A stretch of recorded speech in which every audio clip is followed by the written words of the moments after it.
ইন্নাল হামদুলিল্লাহ ওয়াসসালাতু ওয়াসসালামু আলা রাসূলিল্লাহ আম্মা বাদ। সম্মানিত উপস্থিতি, আজকে আমরা আলোচনা করব অহংকারের ভয়াবহ পরিণাম সম্পর্কে। সম্মানিত উপস্থিতি, অহংকারের ভয়াবহ পরিণাম জাহান্নাম। অহংকার মারাত্মক একটি মানসিক ব্যাধি। এটি অন্যতম কবিরা গুনাহ। অহংকারী লোক নিজেকে ছাড়া আর কাউকে চোখে দেখে না। কারো গুণ, সুনাম, সম্মান সে সহ্য করতে পারে না। এমনকি অহংকারের কারণে হক ও সত্যকে গ্রহণ করার তৌফিকও তার হয় না। শয়তানি অহংকারের কারণেই আল্লাহর রহমত থেকে বিতাড়িত হয়েছিল।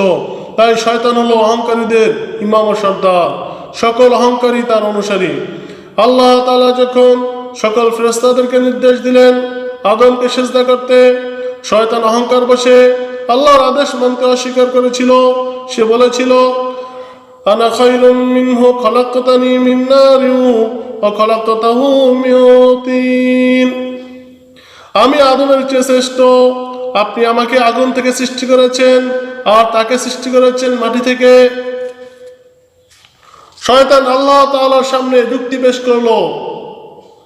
শয়তান অহংকার বশে আল্লাহর আদেশ মানতে অস্বীকার করলো। শয়তান এই অহংকারের কারণেই আল্লাহ তাআলার রহমত থেকে চিরদিনের জন্য বিতাড়িত হয়েছে। অহংকার কেবল আল্লাহ তাআলার জন্যই শোভা পায়। যে বান্দা অহংকারে লিপ্ত হয় সে মূলত আল্লাহর গুণ নিয়ে টানাটানি করে। সূরা আবু দাউদে বর্ণিত একটি হাদিসে কুদসিতে এসেছে, আল্লাহ তাআলা বলেন, আল কিবরিয়া রিদাই ওয়াল আযামাতু ইজারি ফামান নাযাআনি ওয়াহিদাম মিনহুমা খাযাবতুহু মিনান নার। আল্লাহ তাআলা বলেন, অহংকার আমার চাদর, গৌরব হলো আমার ইজার। যে ব্যক্তি এর কোনো একটি নিয়ে আমার সঙ্গে টানাটানি করবে আমি তাকে জাহান্নামে নিক্ষেপ করব। সম্মানিত উপস্থিতি,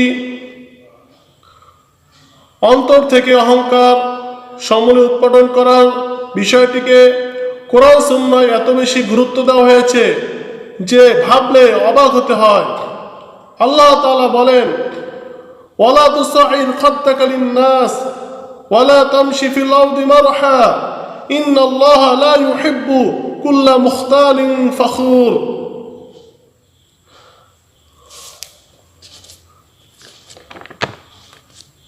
আল্লাহ তাআলা বলেন, অহংকার বশে তুমি মানুষকে অবজ্ঞা করো না এবং পৃথিবীতে উদ্ধতভাবে বিচরণ করো না। নিশ্চয়ই আল্লাহ তাআলা কোনো উদ্ধত অহংকারকারীকে পছন্দ করেন না। সম্মানিত উপস্থিতি, এই আয়াত থেকে আমরা জানলাম যারা দুনিয়াতে অহংকার বশে মানুষকে তুচ্ছ তাচ্ছিল্য করবে এবং অহংকার বশে কোরআন হাদিসকে মানতে অস্বীকার করবে, কোরআনের বিরোধিতা করবে, রাসূলের বিরোধিতা করবে, আল্লাহ তাআলা সেই সব অহংকারীকে পছন্দ করেন না এবং তাদেরকে আল্লাহ তাআলা জাহান্নামে নিক্ষেপ করবেন। এবং যাদের অন্তরে অনুপরিমাণ অহংকার থাকবে আল্লাহ তাআলা তাদেরকে জান্নাতে প্রবেশ করাবেন না। এই সম্পর্কে সহিহ মুসলিমে এসেছে, রাসূলুল্লাহ সাল্লাল্লাহু আলাইহি ওয়াসাল্লাম ইরশাদ করেন, লা ইয়াদখুলুল জান্নাতা মান কানা ফি কলবিহি মিসকালু যাররাতিন মিন কিবরিন। ক্বালা রাজুলুন ইন্না রাজুলা ইউহিব্বু আন ইয়াকুনা সাওবুহু হাসানান ওয়া না'লুহু হাসানাতান। ক্বালা ইন্নাল্লাহা জামিলুন ইউহিব্বুল জামাল। আল কিবরু বাতরুল হাক্কি ওয়া গামতুন নাস। রাসূলুল্লাহ সাল্লাল্লাহু আলাইহি ওয়াসাল্লাম বলেন, যার অন্তরে অনুপরিমাণ অহংকার থাকবে সে জান্নাতে প্রবেশ করবে না। এক ব্যক্তি বলল, মানুষ তো নিজের কাপড় ও জুতা সুন্দর পরতে পছন্দ করে। তখন রাসূলুল্লাহ সাল্লাল্লাহু আলাইহি ওয়াসাল্লাম বললেন, আল্লাহ তাআলা সুন্দর এবং তিনি সৌন্দর্যকে পছন্দ করেন।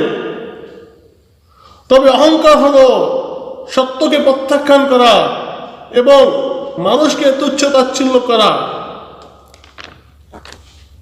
সম্মানিত উপস্থিতি, এই হাদিস থেকে আমরা জানলাম যে অহংকার হলো সত্যকে প্রত্যাখ্যান করা, কোরআন হাদিসকে প্রত্যাখ্যান করা, অস্বীকার করা এবং মানুষকে তুচ্ছ তাচ্ছিল্য করা।